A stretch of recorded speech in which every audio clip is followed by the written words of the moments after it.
আমরা সবসময় আধুনিক বিভিন্ন কৃষি প্রযুক্তি নিয়ে কথা বলি, উৎসাহিত করি। আজকে আমি মাঠ ভিজিটে এসে খুব আশ্চর্য একজন মানুষের সাথে পরিচয় হলো। তার মুখে তার কৃষির গল্পটা শুনে মনে হলো যে আপনাদের সঙ্গেও শেয়ার করা উচিত। উনি একজন প্রবাসী ছিলেন। প্রবাস থেকে ফিরে এসে আহ, উনি যখন বিদেশে যায় তার আগেও দেশে কৃষির সাথে যুক্ত ছিল। পরবর্তীতে আবার ফিরে এসে উনি কৃষির সাথে আরো জোরালোভাবে সম্পৃক্ত হয়েছেন এবং যত ধরনের কৃষির আধুনিক প্রযুক্তি আছে সেগুলো তিনি প্রয়োগ করার চেষ্টা করছেন। আমরা এখন একটা জমিতে দাঁড়িয়ে আছি, খুব বড় একটা জমি না। আপনার এই জমিটার আয়তন কতটুকু হবে? 20 শতক। 20 শতক।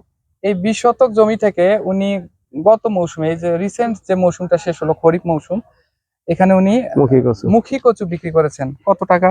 80,000 টাকা। আমি 80,000 80,000 টাকা বিক্রি করছি, আর পরে বিছুনও রাখছি, মন দুইয়ের মতো বিছুন বাইয়া আছে।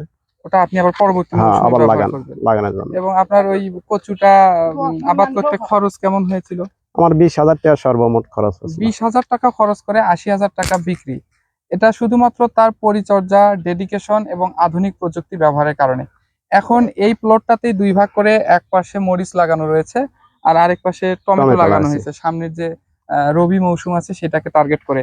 আপনার এখানে দেখছি টমেটোর গাছগুলোর গ্রোথ খুবই ভালো। এটা কোন জাতের টমেটো করেছেন? এটা বাহুবলী। বাহুবলী জাতের টমেটো। গত মৌসুমে এই এলাকায় বাহুবলী জাতটার রিভিউ অনেক আমি ভালো ছিল। করছিলাম উনি নিজেও করেছিলেন।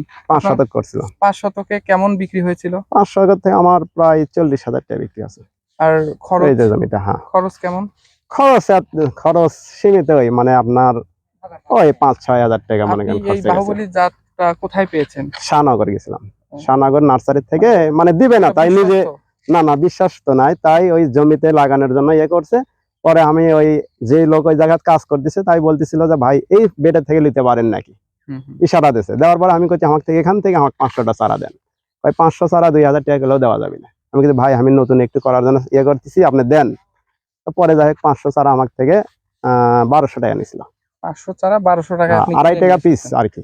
যেহেতু গত বছর আপনি এখান থেকে বেশ ভালো ফলন পেয়েছেন, এই জন্য বাহুবলীটাই আপনি এবার নির্বাচন এবারে করেছেন। হ্যাঁ, যে কোনো ফসলের ক্ষেত্রে আমরা জানি যে জাত নির্বাচনটা খুবই গুরুত্বপূর্ণ। আমরা যদি সঠিক জাতটা নির্বাচন করতে পারি সেক্ষেত্রে আমরা এখান থেকে যে পুরোপুরি লাভের খাতাটা আরো সমৃদ্ধ করতে পারি এবং বিভিন্ন ধরনের রোগ বালাই এগুলো থেকেও মুক্ত থাকতে পারি। আমার সাথে নুন্নবী সাহেব রয়েছেন, তার কাছে জানতে চাইবো যে আমাদের সামনে যে রবি মৌসুম আছে, এই রবি মৌসুমে টমেটোর এই বাহুবলী তো জানলাম যেটা ভালো, বাহুবলী ছাড়াও আর কি কি জাত মোটামুটি ভালো এই গত বছর ভালো হয়েছিল বা কৃষকেরা করতে পারে এরকম? আসসালামু আলাইকুম স্যার। আসলে আহ, আগাম জাতের মধ্যে আমরা এখনো অনেক জায়গায় স্যার মিন্টুটা করে, আর একটু যদি বাহুবলীটা একটু সময় নেয়, এরকম একটু সময় নিয়ে যদি করি এবং ওটা আর্লি ঢলে পরে ব্যাকটেরিয়াল উইল্ড যেটা প্রতিরোধী জাত বলে, এটা হলো সাকাতা কোম্পানির, জাপানি একটা কোম্পানি আমাদের দেশে মার্কেট করে। এটা হলো বাহুবলী ছাড়াও আছে হলো ভলকান, তারপরে হলো লাভলি আছে, বাবলি আছে, এগুলো অনেক ভালো, সবল আছে।